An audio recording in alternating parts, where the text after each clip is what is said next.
Welcome, WrestleBuddies, to the WrestleBuddy podcast. I am your host, Andy, and today I'm joined by an amazing guest.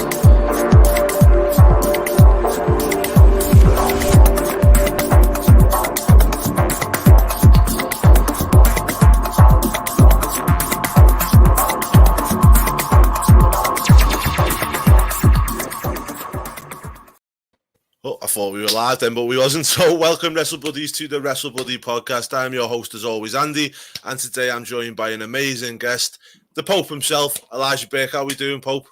Doing good, man. Doing good. Happy to be here on WrestleBuddy podcast. Talk some little bit of life, if you will. A little bit of bit. A little bit of everything. As I say, we are a wrestling podcast, but we like to talk about a lot. So, first of all, question I want to ask you is, before we get into all, well, it is wrestling related, it maybe not. Obviously, you know, growing up, what was you interested in? What got you interested in wrestling at first? Because I know that you were into boxing when you were younger, wasn't you? You were quite a good boxer. Obviously, I come from a boxing background myself. So what got you into wrestling? Was it something that you picked up as a kid, or was it something after you finished with the wrestling? With the boxing, sorry. Yeah, no. I think anybody that's in the business today, I think that's a problem with the business. As a matter of fact, I know that's not your question, but I'll get there in a second. I think that's a problem. If you're not a fan of the business as a kid, then you're in probably a part of the business for the wrong reason. Not that, you know, the glitz, the glamour, the trying to become a celebrity and all of that is, not that anything is wrong with it, but it goes to show why so many people don't have the heart, the will, the tenacity to actually study the craft and be better at the craft, other than, you know, going out and doing some of the acrobatic things that they see done today. For me, I started as a kid. Sitting on Saturday mornings watching NWA with my dad and my brothers, and so wrestling was a part of my childhood. You know, we were going outside, we were wrestling outside in the front yard, or, you know, playing with your neighbors, created our own cardboard belts, and the list goes on. So yeah, the true ones, the ones that get in this business and last and have the 20 plus careers, those are the guys that grew up watching and loving the sport of professional wrestling. So that's where mine started at. Brilliant. And then obviously, you know, you got into boxing, you went into boxing, and then you decided to follow your love into the pro wrestling.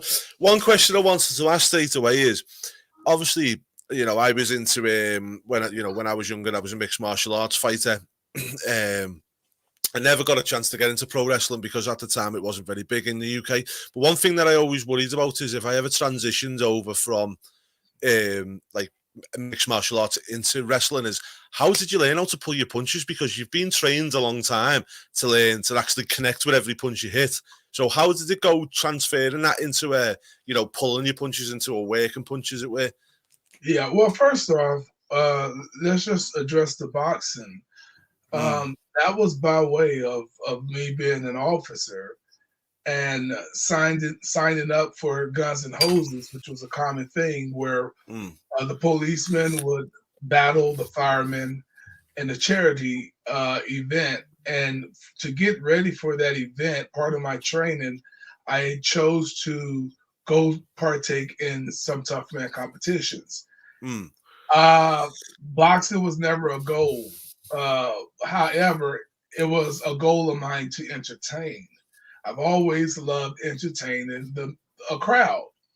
And so I signed up for Tough Man as a way to prepare for Guns and Hoses, and it became so addicting. You know, I became addicted to, being a crowd pleaser, if you will. And I just stuck around, and I didn't have necessarily, I wasn't trying to make a career out of it. It was just fun. It was a great outlet. It was competitive. And it's something that I did for, 3 years, and trying to get that perfect 100 record with 100 wins. Wrestling was always something I wanted to do. I didn't think that it would be something that would be realized, because wrestling was a dream. While I went into boxing as a goal, wrestling had always been my ultimate dream. One day I'm booking someone into the jail at the Duval County pretrial detention facility. That's in Jacksonville, Florida. I'm booking them in, and we're overcrowded. There's a delay, and so I decided to get on the computer to kill some time. And back then we didn't have these computers like we have now. We had the big, Windows square box computers. But anyways, point is, somehow, some way, there was a banner that came across the screen. I don't know how. You talk about destiny. I don't know how or why, but there was a banner that came all the way across the top of the screen of the computer that read first ever OVW Wrestling Tryout Camp, official WWE Tryout Camp. And so that is how I was able to pursue my dream, cross over to OVW, and I was trained by the greatest trainers: Al Snow, Jim Cornett, Danny Davis, Rip Rogers, and the list goes on. And it was through those trainings of those guys that I was able to punch a dummy repeatedly until I barely moved that dummy's head. I will be in my apartment and I will be punching a light bulb, and knowing that if I hit the light bulb too hard, then I would be in serious trouble.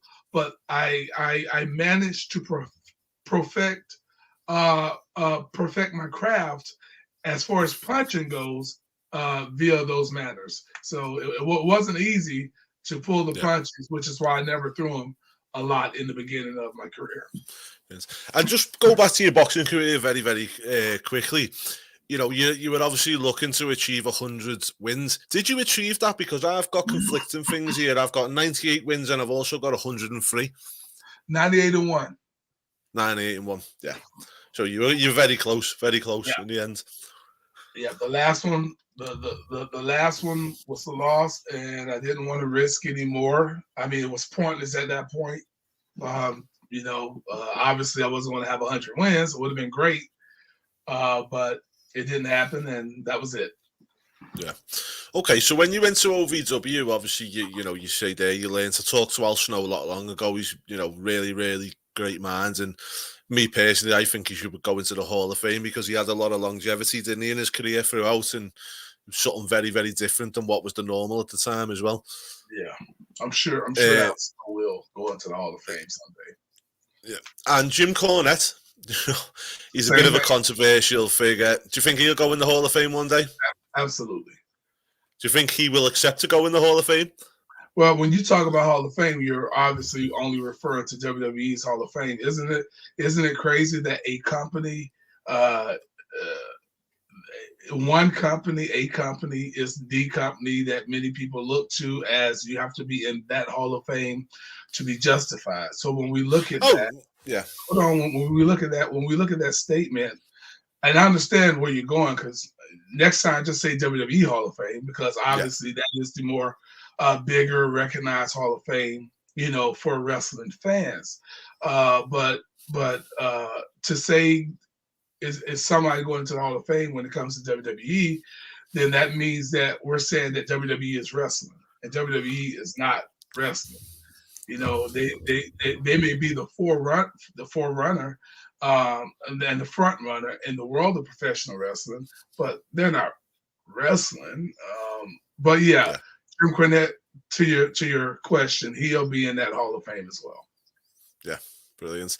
And how did you find Jim Cornette? Because you hear stories of people saying that they didn't get on with him, other people love him. Where did you settle with him, and did he help you a lot in the early days?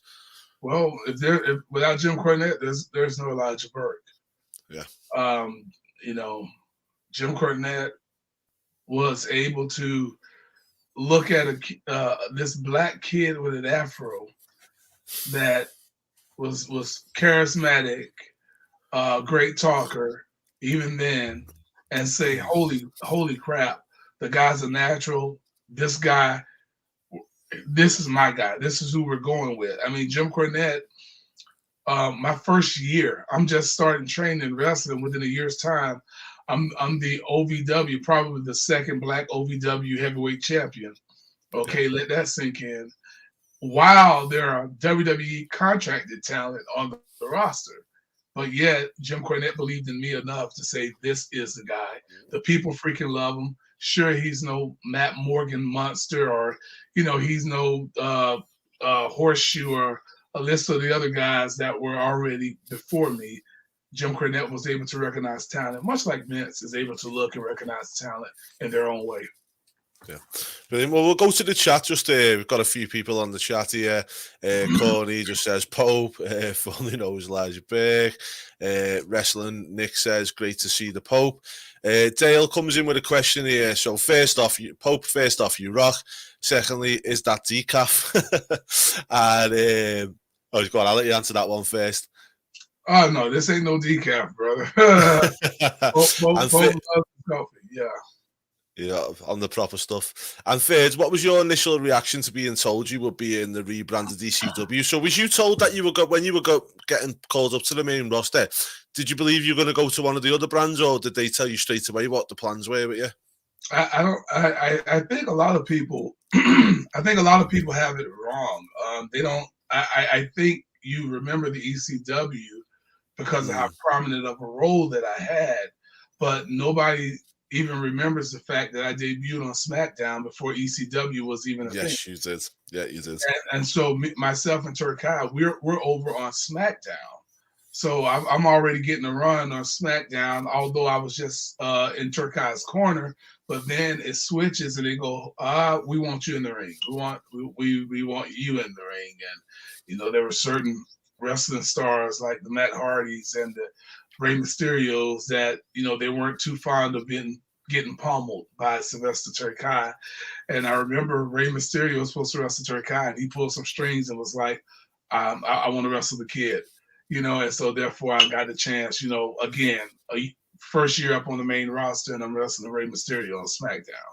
So good stuff. So yeah, when they said that I was going over the ECW brand, it wasn't unknown. It was nothing that is not new to me as far as going into uncharted territory. So it was like, okay, cool. This is going to be a challenge. This is going to be interesting, because at first when ECW kicked off, I wasn't a part of it. However, I ended up getting put over there in it, and it worked out for me. So I was okay with it. I know I wasn't going to go over and do no crazy stuff, and I'm happy I didn't have to. I'm glad it wasn't the ECW of old. Not that they could have been, because that wasn't the purpose behind it. But I enjoyed my time with it. Yeah, and you say there that it wasn't the ECW of old. Did you know that going into there when you went over to that brand, that it wasn't going to be the same thing and it was something totally different? I think, again, you got to remember, I'm sitting at home like you guys are when ECW debuted. So, of course, it's not I'm already aware of what it is. I'm laughing like everybody else is at the freaking zombie. Rest his soul. If he wasn't dead before, he certainly is now, so rest his soul. But, I'm looking and I'm going, holy crap, like, this is ridiculous. This is funny. But it wasn't the ECW, and a lot of people don't know, and I like to explain just from a journalistic standpoint, so people do understand. WWE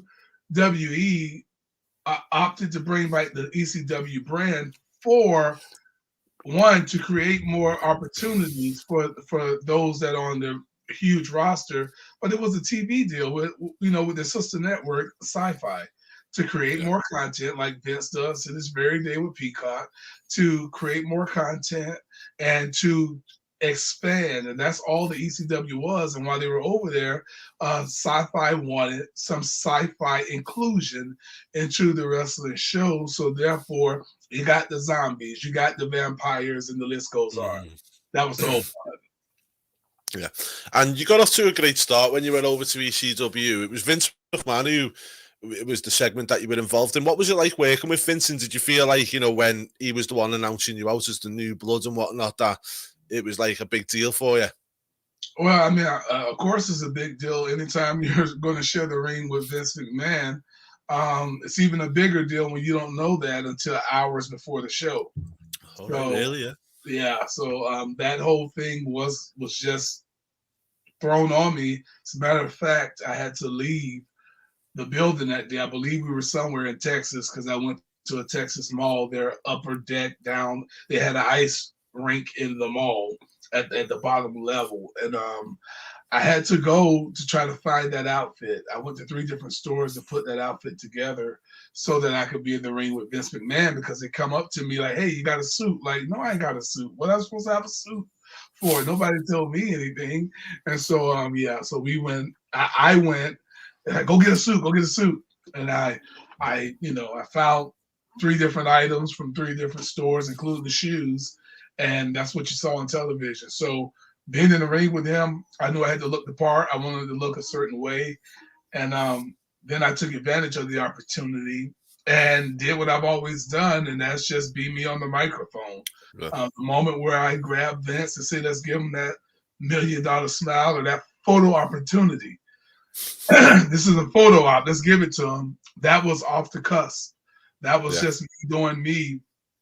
You never touched the chairman without his permission, but that was something that just felt right, and it was my way of kind of giving him what he's always given me, which was every time I got ready to go through the curtain. I don't know if you guys noticed, as Elijah Burke, every time I got ready to walk through the curtain, he goes, "Give him that $1 million smile." So, I wanted to do that in the ring with him, and it worked. It worked. Yeah.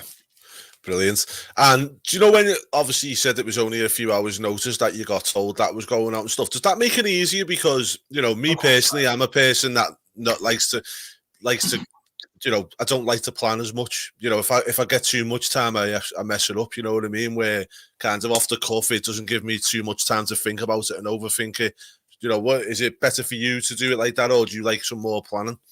No, I like just like now, like off the cuff. I like to just go.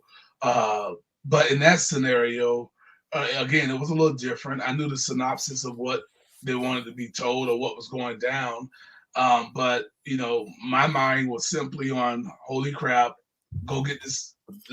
Hopefully I can find something that suits me to wear, and let's just go out here and do it. Like, I had no idea. So I looking back, I can't really say I was a nervous wreck, but again, there was excitement. There was maybe some butterflies, I'm sure, but it was, again, I saw it as a moment, opportunity that I was ready to capitalize on, and so I was ready for it. Yeah, and the kinds of prestige for you kept on coming, didn't it? And you ended up getting on the WrestleMania card in your tag team match. What did it feel like when you were told you were going to be wrestling at WrestleMania? The same way I felt when I was with Turkai. The point of me and Turkai was to go to WrestleMania, and Turkai was going to face The Undertaker. That was the point. So I was just happy that once they broke me and Turkai up and went to the face of the new extreme face of ECW, I was just happy that we made it to the card still, that I was still going to be a part of WrestleMania. So to go out there at Ford Field, second largest crowd at the time, I believe, and to see the sea of people, it was amazing. It was a great dream come true. Never thought that I would ever be on a WrestleMania. WrestleMania was always the big show, but Starrcade was always my show. So, to be there, it was unbelievable. Yeah, and just with Starrcade being your show, how does it feel now that it doesn't get used the way that it really should get used, and the fact that it's not with the NWA anymore? Does that make you sad? No, no, because whatever they do with Starrcade now, who can appreciate it anyways? If they even if they did Starrcade the way of times past and made it a big spectacle, how many people will even get it or understand the significance of that name? It's a whole new age of kids that are being entertained and that are grown up now, and they got their kids. Starrcade haven't been around, in over 20 plus years. So it's never going to hold that certain significance that it once held anyways. But the fact that they even gave it a comeback of sorts, that's, at least it's respectful to the name and the tradition of the name, just to have it. So that's pretty cool. But I don't take any issue with it because again, without WCW going out of business, I would have never made it to OVW and WWE because I always planned on going to the power plant. And what the hell that was, that everybody's talked about. So everything happens for a reason. Yeah. And when you worked at WrestleMania, you worked with against the ECW originals. What were they like to work with? Because obviously you were part of the New Blood, and they were the original ECW guys. Were they okay with you? Was there any kind of issues with them lot? It's new breed. Sorry, yeah, new breed. Yeah, New Blood. New Blood's an English term. Apologies about that. No, it's okay. I just want to make sure I'm like, okay, that's like the second, third time said New Blood. That's an English thing that we always say New Blood on. Okay. No, they were great. I mean, we were all excited. You got to remember, those guys were having their first WrestleMania, so it was emotional for all of us, and we were all excited. We got our time cut, which is why the match went so short. But the next day, it was a rally. Not the next day, but 2 days later, as we got to the ECW television, and we got all that time back. And now we're going to have the match that we were supposed to have at WrestleMania.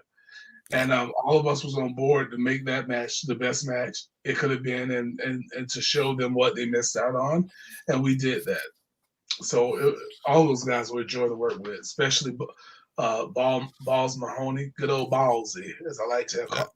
I always called them, and Tommy. Well, do you know what's a good point to do a segue there with Balls Mahoney? Because Dale puts a question up here. Are you surprised by Kevin Thorne's transition into a very successful real estate agent?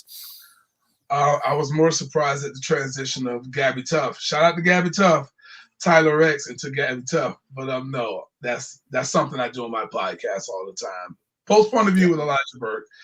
Anytime we use the word transition, we give a shout out to Gabby Tuft. But no, I'm not surprised because everybody needs to have something in the back, even after you have a 20, 30 plus year successful career. You need to have something to fall back on. So I'm not surprised one bit by Kevin Thorne being a successful real estate agent. That's what he's a hard worker. That's what you do. Brilliant. And Simon Monk says, hi guys, one thing that I love about the NWA now is it feels like a real throwback. I'd like to ask the Pope, did you ever watch the NWA going up, which we've already covered? So you did watch the NWA going up, and did you ever imagine you'd be there one day? Well, I think that last part is the key. Again, never in a million years would I have thought that my life would come full circle in such a way now that I am actually wrestling for the promotion, the lineage, the history, and the tradition that the NWA carries. I wouldn't have. My dad, if he could get up out of that 6 foot tunnel that he's covered in dirt and come give me a hug, he would. It's like, holy crap, this was our thing. This is what we did. Yeah. We loved the NWA. NWA was our wrestling. It was what a lot of us in the South considered the real wrestling. And to this day, it carries that tradition of what I grew up on. So I love it. And I look forward to cementing my own legacy so that it can be carried on long after I'm gone. Definitely, and we will talk a lot more about the NWA, but I'm trying to keep things chronologically a little bit for you. So when you left in the ECW, just to go back to that, and we're going to finish with that then, why do you think they never put the belt on you? Because I know you come close to getting it, but... Let's just say when the plan was, things changed. I got hurt in that last match with Chris Benoit. Yeah. Had I been in Texas, I believe that's where the Night of the Champions was, Texas again. Had I been there, I would have been ECW champion, but I also would have been ECW champion for the wrong reason. And thus, because I was not there when they were, Johnny Ace told me to take the night off, the weekend off because they needed me healthy. But then that happened with Chris, and so they created John Morrison on the spot because I wasn't there. So had I been there, I would have been champion. But who's gonna remember that? Who even talks about the ECW championship these days? Well, that's it, isn't it? Yeah. One thing I do want to mention is Chris Benoit. Obviously, I'm not going to go into too much detail about all the stuff that's being covered 1,000 times. Just one thing that I did want to say. Obviously, you were around Chris in the lead up to the stuff that happens and what like that. Did you notice any changes in his behaviour in the weeks leading up to it? Because some people have said different things, and we've had, and you were around him a lot at that time, weren't you? Yeah, I was with him the whole weekend prior to the whole loop. We had there, and no, there was no difference. No anything noticeable. You had the family that was there in Georgia, woman Nancy, if you will, and little Daniel. So they were all there. We were all laughing, talking. I was chasing the little kid around, playing with him. Yeah. Me and Chris Benoit wrestled that night, and Chris seemed like Chris to me. Yeah. So it's very unfortunate. That's it. It was a sad tragedy. So obviously, the last bit of the in the ECW, you actually left there in, was it 2008? Yeah, and I think it was November 2008. But you weren't seen on TV from May 2008. What was the reason for the gap between that? I think I had a sprained ankle or something, and while I was off recovering, or got lost in the shuffle at the time of my little setback, I started working on the Black Pope character.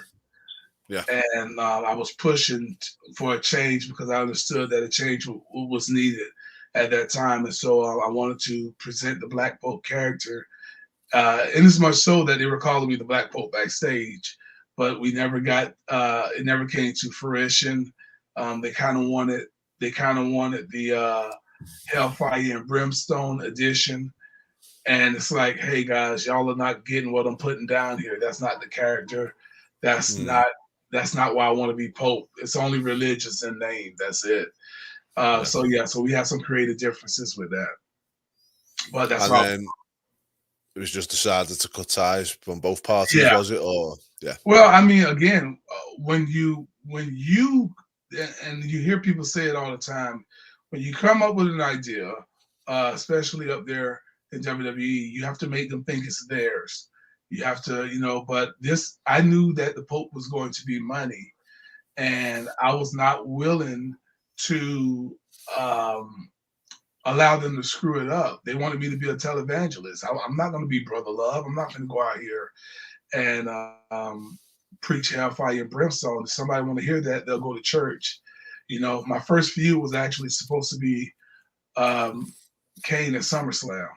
Me and Kane was going to SummerSlam, but it didn't work out. I got one chance to actually portray Pope. It was a spur of the moment. Much like with my Vince McMahon thing, we were at the Staples Centers in Los Angeles, and I went against Jimmy Wang Yang. And they dressed me up, they was like, okay, go do your Pope thing. It's like, well, what? I don't even have any Pope. What?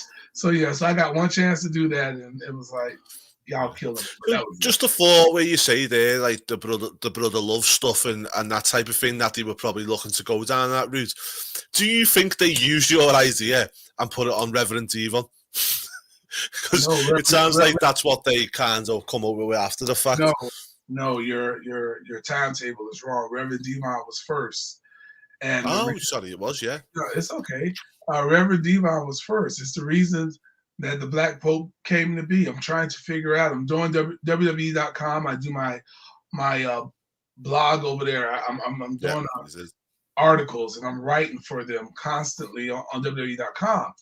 And so I refer to the people that read that as my congregation.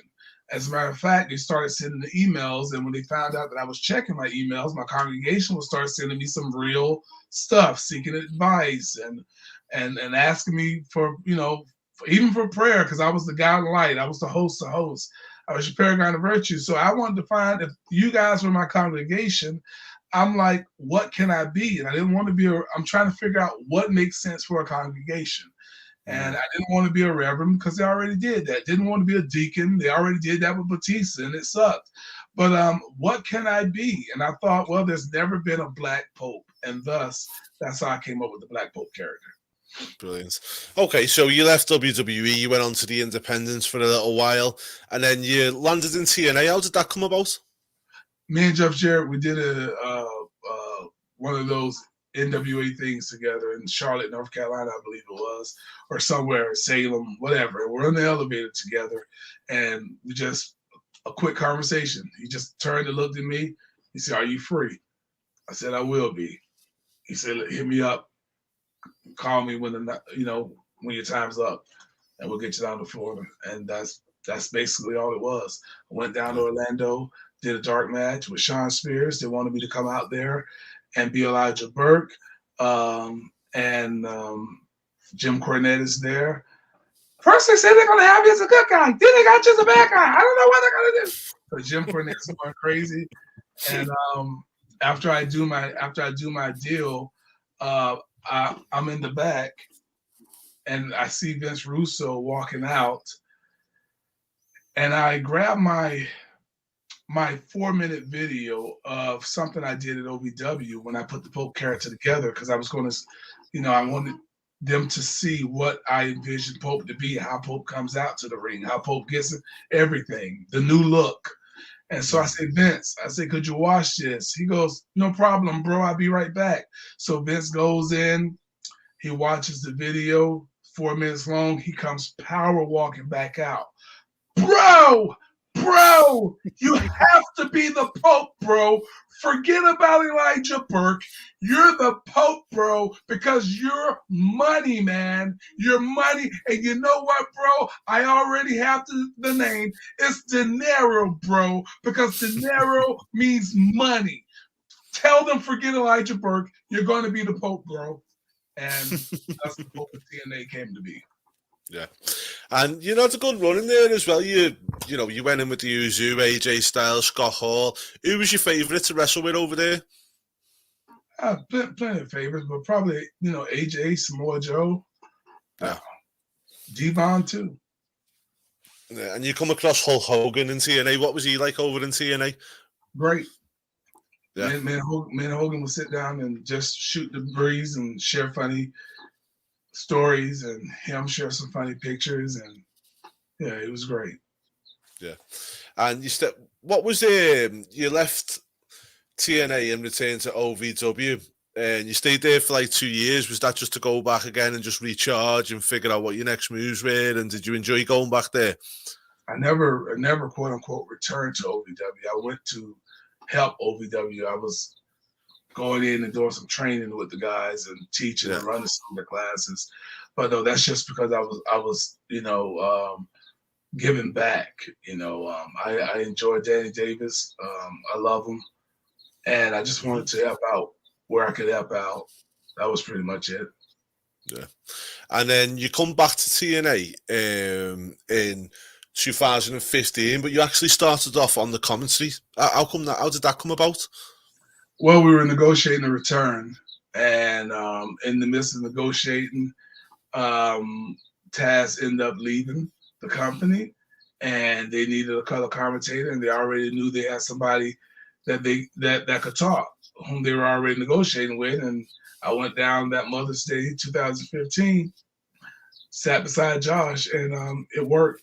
It worked, and I chose to take that, especially since I was going to get paid the same thing that I would if I was wrestling. So it makes sense. So a lot of people were misinformed. They thought I was hurt. I thought I was retired. No, I'm just smart. Why not, isn't it? Absolutely, why not? And what was it like the second time in TNA? What was it like, the difference between, because when you first went in, it was Jeff with Dixie, wasn't it? And then, there was new owners when you went in the second time. What was it kind of like with the differences between the two? There was no new owner. It was still Dixie. Was it still Dixie at that time? I do apologize. Dixie was still there. And As a matter of fact, our first telecast of this whole new color scheme and change of things and new broadcast team, we watched that live over at Dixie's house. So it was pretty cool. It was still family-ish oriented as far as TNA has always been known to be. It was still a group of guys that was trying to, keep the company afloat, moving in a positive direction. We had the Matt Hardy, Jeff Hardy, we still had those guys there, still had Kurt Angle, Drew McIntyre, and the list goes on. So it was good. It was good. It was, a little bit of difference because they switched over from the TNA name to Impact Wrestling exclusively, but it was still very much TNA. Yeah. And what do you think of the current Impact? Do you think it's still got that kind of the TNA feel, or is it totally different nowadays, do you feel, in your opinion? Ask that question again. So the current Impact product now, I don't know whether you watch it, but if you do, does it still feel like the old TNA, or do you feel like it's totally... I have not seen one episode. Right. Okay, that's absolutely fine. And I assume a lot of you haven't either if they just got 68,000 views. So that's a big change from when, when I was. I do catch some Impact Wrestling. It's not bad. It's really, really good, to be fair. But in my opinion, which is where we're going to go next, NWA. Me and one of my friends on this who comes on the podcast, Dale, one of the co-hosts, me and him were having a conversation off camera about this, and his statement was, it's the best episodic wrestling show about, bar none. I believe that. That's why I'm there. I was watching NWA prior to me going. It was the only program, even with the stupidity and the hilarity of the commercials. NWA, as I sat home, was the only wrestling program I could watch 100% all the way through without fast forwarding, without moving the needle. It's classic wrestling, and it's who would have thought that just wrestling itself can be entertainment? Just wrestling, no backstage skits, no produce, just wrestling, and so I found it very entertaining. Yeah, and the one thing I like about NWA is I like the fact that it is what it is, and it doesn't try to be nothing else. So when I dip in with I watch AEW, WWE, I dip into Impact. When I'm watching these type of things, it seems like sometimes they're all trying to be in the same narrative. They're all trying to be the same type of thing, where NWA sticks to their own lane and tries to be that different. And to me, that's important, to give us something different and it's something that's driving me towards NWA at the moment. I think you hit the nail on the head right there. You have to. What Billy Corgan has recognized is that he has a completely different product compared to everything else. So what you do is you build upon that difference that makes you special. I don't care how. I mean, you can walk outside with I don't know, with a poodle strapped to your head. It may not be the most popular thing, but gosh, I bet everybody's going to pull out their phones. They're going to start taking pictures. They're going to look at you and go, why does that guy have a poodle strapped to the top of his head? It's just something different. And Billy Corgan has a vision, and his vision includes tradition. He will not go away from the traditional components that make the NWA the NWA. So, I dig it. And as long as NWA continues to focus on NWA, I see it growing by leaps and bounds, man. I think not focusing on your own is what hurt Impact Wrestling. Impact had its own group of, and while we're on it, let's just look at it for a second. AEW, barely to the million mark, okay? Oftentimes, they've broken the million mark 5 times or so, I don't know. But remember Impact Wrestling was doing 1.4s when I was there, 1.5s, you know, on a consistent basis. And everybody was writing Impact Wrestling off. Oh, TNA is going to die. Yeah. You know, AEW gets 900,000 viewers and everybody goes crazy. Yeah. So if Impact Wrestling, and we should, because obviously we want everybody to strive. But if Impact Wrestling had to just cater to its audience, much like WCW, if WCW had to just cater to its audience and stuck to the core, which was wrestling, and not try to become WWE, as you were referencing to, then they'd probably still be in business. What did you think about the ring change with the TNA? Do you think they should have ever changed the ring, or should they have kept it original? No. I personally, I was happy that they changed the ring. That's number one. Because if anybody's going to flip to a channel and see wrestling, they're going to go, you know, they expect a four-sided ring. You know, it's one of those things where you cannot reinvent the wheel. Yeah. You know, a wheel is always going to be round. I mean, you want to make it an octagon, go ahead and try. That's it. Well, I say with NWA, do you see them starting to come over to the UK and doing stuff like that, or do you think they're just happy where they are at the moment? Well, again, I think it's small steps. Again, you talk about TNA. TNA started with the small steps. They got to a point where they were able to expand and be just huge across the board. Maybe not WWE huge, but man, you're over there and you're probably familiar with, but you know, TNA was kicking WWE butts over in the UK, you know, Skynet and all of that. Higher ratings and everything. It's small steps. And by small steps, that doesn't mean necessarily within a day, week, or even a year. It just takes you being consistent. Yeah. And if you can make a move here or there, you make a move. So I think that's what will be that is the goal and the plan with NWA. Small steps. Small steps. And you've also got Nick Aldis, who's a big star in the UK, so he'd be obviously one to bring back over again. And that goes to a question from Dale here. Is Nick Aldis as genuine as he seems? I don't know what that's supposed to mean. I wish I had elaboration on that. I think it means just more along the lines of he seems like he's such a really, really nice guy. Oh, Nick Aldis seemed like a very, very nice guy? Okay. I mean, I don't. Me and Nick Aldis, we go back, but I mean, if I didn't know him, I wouldn't just say he looks like a genuine nice guy. Yeah, maybe you want to elaborate on that a bit, Dale. Corey says she loved De Niro as well.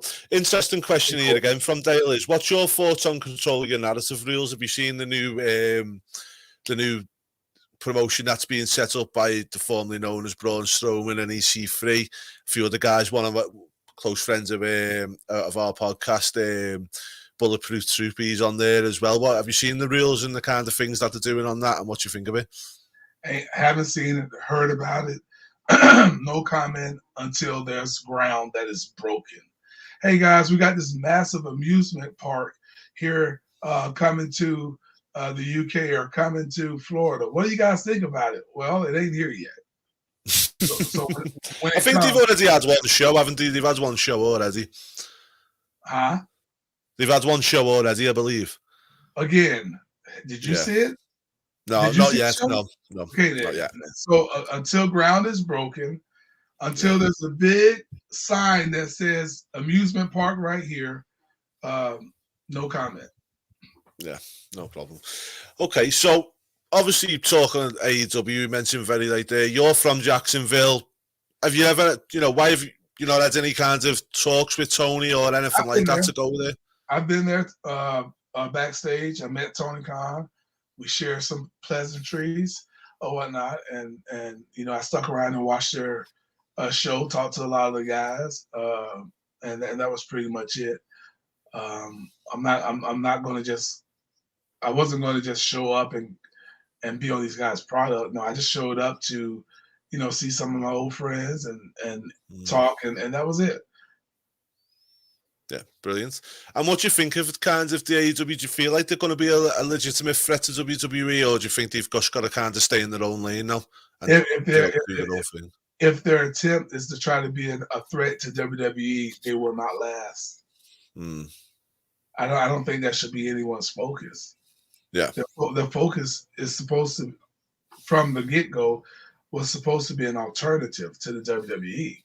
So focus on yourself, be that alternative, and go from there. Even though right now it looks like WWE. And that's exactly what I'm saying with NWA, because NWA is staying on their own line. They're building up the fans to be their product instead of, at the moment, to me personally, it feels like they're trying to take fans from take the WWE fans and watch their product, which, you know, they are on different nights, so maybe they're trying to think to themselves, well, there's an alternative there. But, you know, I say for me, I watch WWE, I watch AEW because of doing the podcast.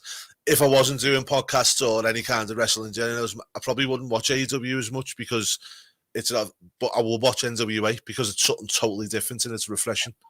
Right. Well, again, I think wrestling fans got to, you know, if you're a diehard wrestling fan where you just like wrestling and don't care about necessarily what's being given, but just care about the fact that there's guys and gals in the ring that are wrestling, then you're going to find yourself watching plenty of the products. But you'll never take WWE fans.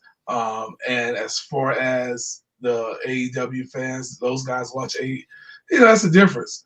Everybody from WWE have fun, you know, they're not watching. I'm talking about the fan base. They're not watching AEW. If they were, AEW would get a lot more views.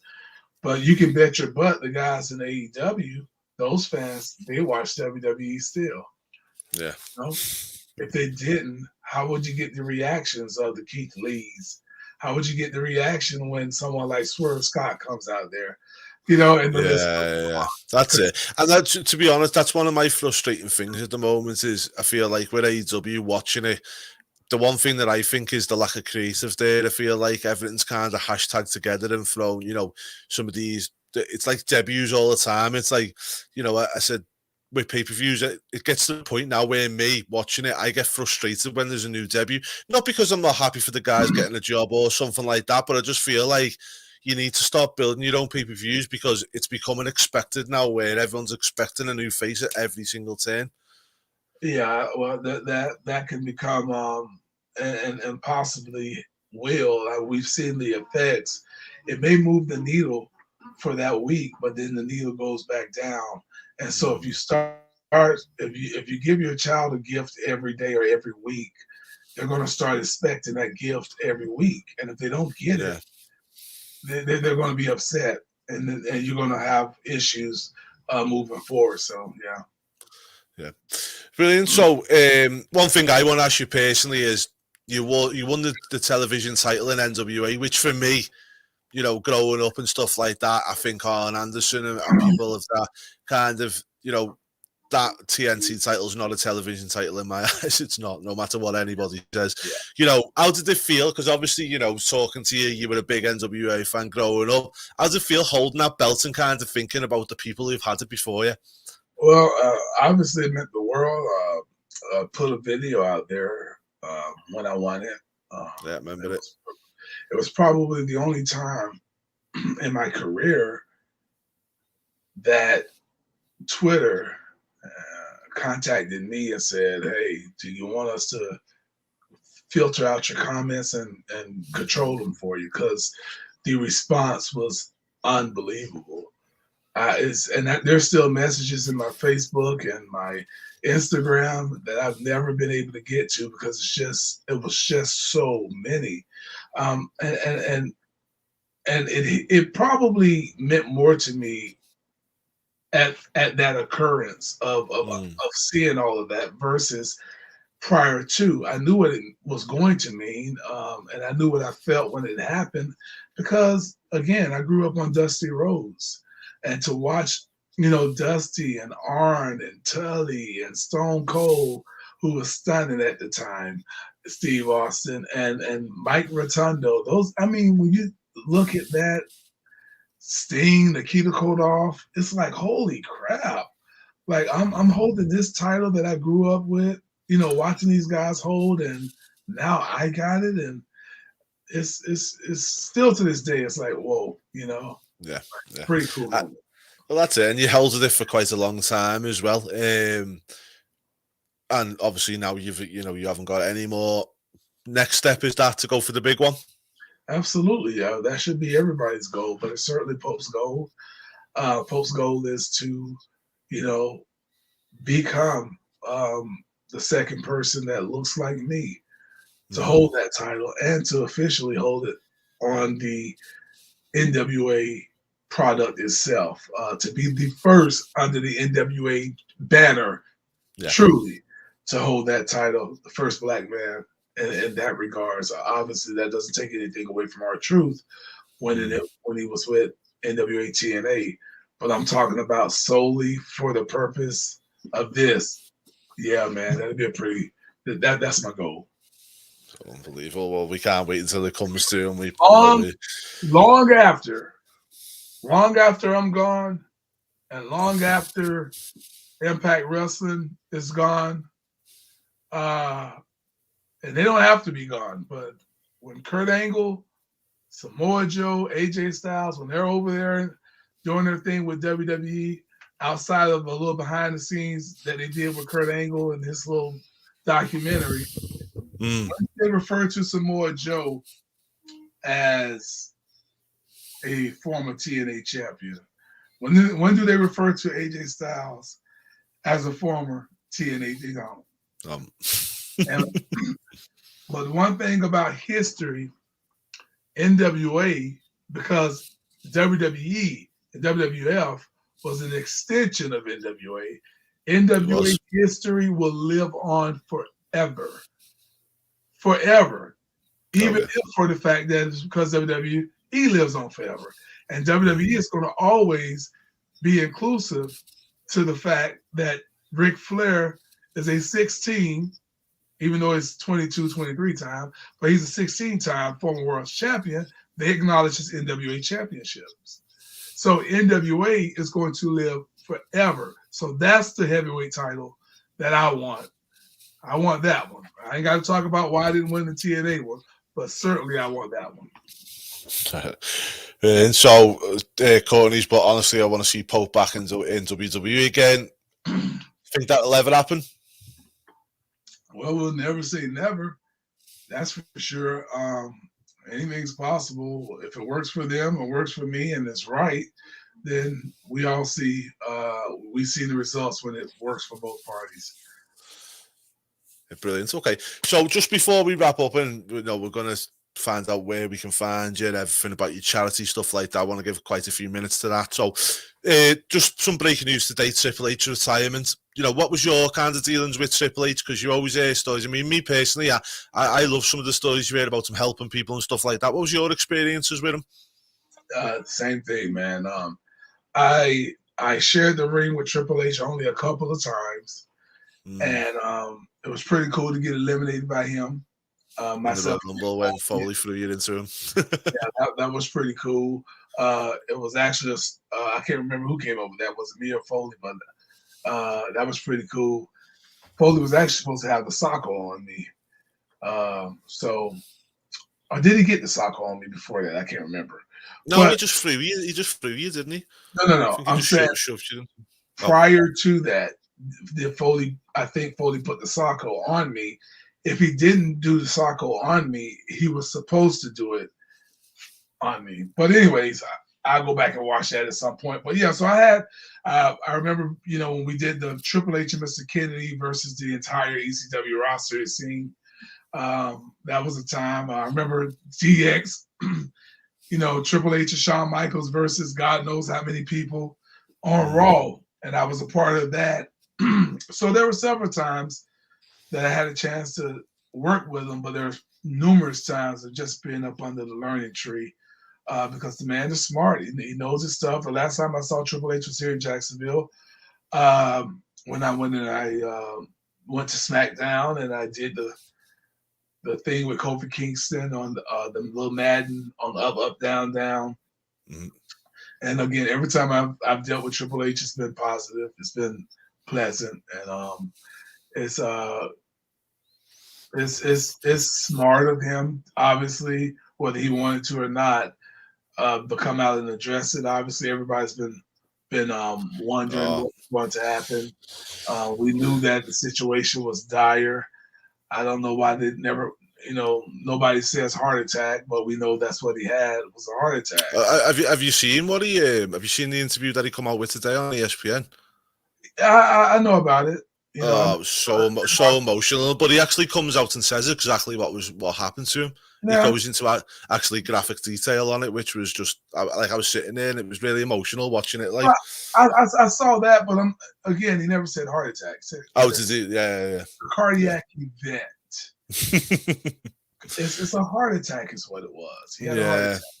Yeah, I mean, when he's saying about his little girls and stuff like that, I was thinking, do you know what? The lad gets a lot of kind of stick in the wrestling business and stuff like that, and I just think people should respect everything he's done. He's done so much in his career. He's so, he's helped so many people. And you don't think people are respecting that? I do, but I mean, it's only Twitter, so I know a lot of Twitter's a lot of shite anyway. But you see a lot of stuff on there. Oh, he's only got here because of this, or he's only done this because of this, and it's like, no, he's got a great mind. You know what I mean? I'm a big Triple H fan, and I believe that he should get a lot more respect than what he does sometimes. I think what people should look at is the fact that sure he ended up getting in the family by way of Stephanie and her Yana. But if you want to compare apples to oranges here, what happens if Tess actually, was the one that ended up winning Stephanie's heart, and Tess ends up marrying Stephanie McMahon for sure? Yeah. Do you think Tess would have been anything close to what Triple H is? Rest his soul. Andrew Mark was a good friend of mine, but do you think he would have been half of what Triple H is? Absolutely not. And so I think Tripp still becomes what he was. Probably not to the same, like with the stuff that he got to control backstage. Not to the same extent, no. Yeah. Now that I don't think to the same extent. Do I think he would have been a multiple-time world champion? Yes. If that's what you're alluding to, yes. But to rise up within the McMahon dynasty and be in charge, no, he wouldn't have been that. No. But I do think he would have been a world champion. I think he would have been a multi-world champion. Talking about just his in-ring career, I think I always look at back before the McMahon, before he even got with Stephanie, and the Rock Triple H ladder match was one of my favorite matches. A really, really great match back in the day, and just shows you what he's capable of. So just before we start wrapping it up, let's talk about your charity. So what stuff are we doing with the charity? Where can people find it? All that good stuff. I appreciate it. First off, I thank WRESTLEBUDDY podcast for contributing to my charity and its cause. Started this thing, 11 years ago, man. We just celebrated our 10th year of giving back to the community. We just had our event, and our huge event in January. I hate to call it an event, but it's what it is. I personally get on my feet. I go downtown. I go to the homeless shelters. I go to the homelessness people that are spread about here in Jacksonville, and I let them know, hey, we're going to be at Burger King downtown Jacksonville this coming Saturday. And what we do, we use that because downtown is the nucleus of homeless folk. And so what we do is we get in the center of that nucleus, and we work with Burger King, and we feed these people directly out of Burger King.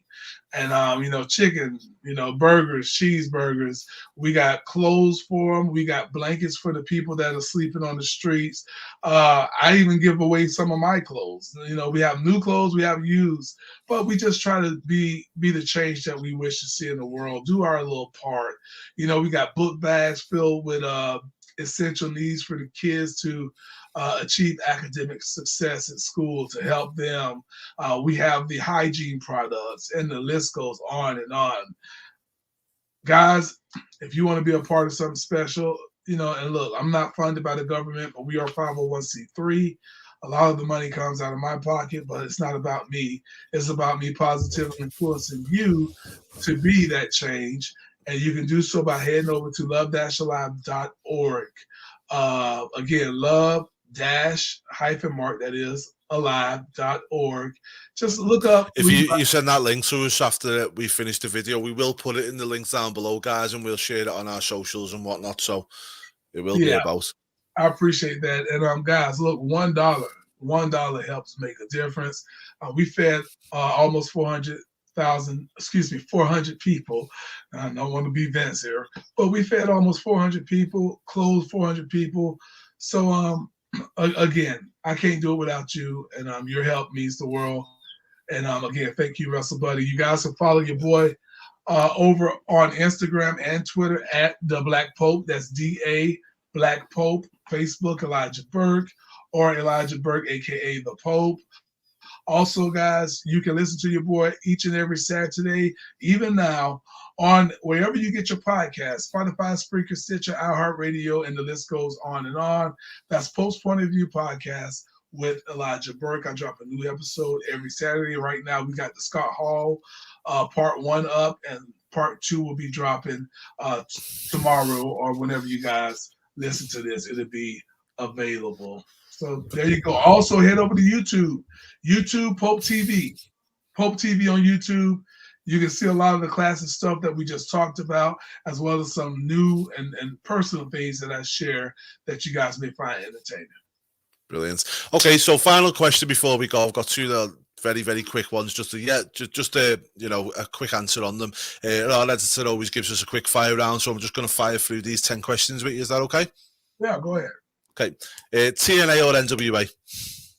NWA. Roman Reigns or Kenny Omega? Roman Reigns. CM Punk or Daniel Bryan? Or Bryan Danielson? Adam Cole or Seth Rollins? Seth Rollins. Shane McMahon or Tony Khan? I think that one is. That's a weird one. I don't get the comparison. No. All right, let's skip that one. TNA or Impact? Because I want to be as transparent as I could be, but that don't worry. Comparison is just different. Yeah. Say it again. TNA or Impact? TNA. Nick Aldis or Moose? Said who was the last one? Moose. Nick Aldis or Moose? Moose, yeah. Nick Aldis. Okay. Samoa Joe or Keith Lee? Samoa Joe. Okay. Cesaro or Jay Lethal? Jay Lethal. James Storm or Bobby Roode? Boy, that's probably the toughest one. I say Bobby Roode. Brilliant. WrestleMania main events, Brock Lesnar or Roman Reigns? Say it again. WrestleMania main event, who wins, Brock Lesnar, Roman Reigns? Oh, Roman. And Edge and AJ Styles? AJ. Brilliant. Okay. Well, Pope, thank you so much for joining me. It's been an absolute pleasure. Guys, thanks everybody who's watched us tonight. It's been an absolute pleasure. As you can tell, Pope's been a great guy. We've really enjoyed him. Make sure you go and check him out. We will leave the charity in the description as well. Just to elaborate on that, $1. If next time you go into a shop and buy a Mars bar, it's bad for your health. It's not doing you any good. Give that $1 over to the charity. It makes a big difference, but you getting your daily Mars bar is not going to make a difference to your life, is it? So let's try and get as much raised as we can, because without people like Pope doing these charities, in England we have food banks as well. I've seen these things firsthand. They make so much of a difference, and you could be making that difference to a kid. So, let's get over there and support this charity. I'm going to be back with that video from this past January's event is something that I always do. I show you. Nothing against the Red Cross, nothing against whatever charity. I show you where your dollar goes. So that's over on Pope TV. If you want to go check it out, go look at it. It'll make you feel good about yourself if you contribute. Brilliant. Okay, well, guys, as I say, make sure we check that out. I can't stress the importance of that. It's a charity. We all need to help each other, especially in times like this now. So let's make sure that we are doing that. Hit the link below. Let's get over there and help them out. I'm going to be back with the WrestleBuddy podcast in around about 15, 20 minutes. We always have our Friday night podcast, so I'll be back with some of the lads and we'll be enjoying it. But for now, from me and Pope, any final words from you before we go? No, guys, I just support the NWA, support wrestling as a whole, but certainly be sure to tune in to Power every Tuesday night, 6:05 Eastern Time if you're in the States. Of course, that'll be released every Friday on YouTube at the same for those of you who don't have Fight TV. And keep your eyes on your boy, okay? Because we got some big things coming up. Yeah. And if you're not watching NWA, you should be. Trust us, you should be. Go and watch it now. But for me and the Pope, guys, until next time, thanks for watching, and we'll see you again shortly. Take care. Bye now.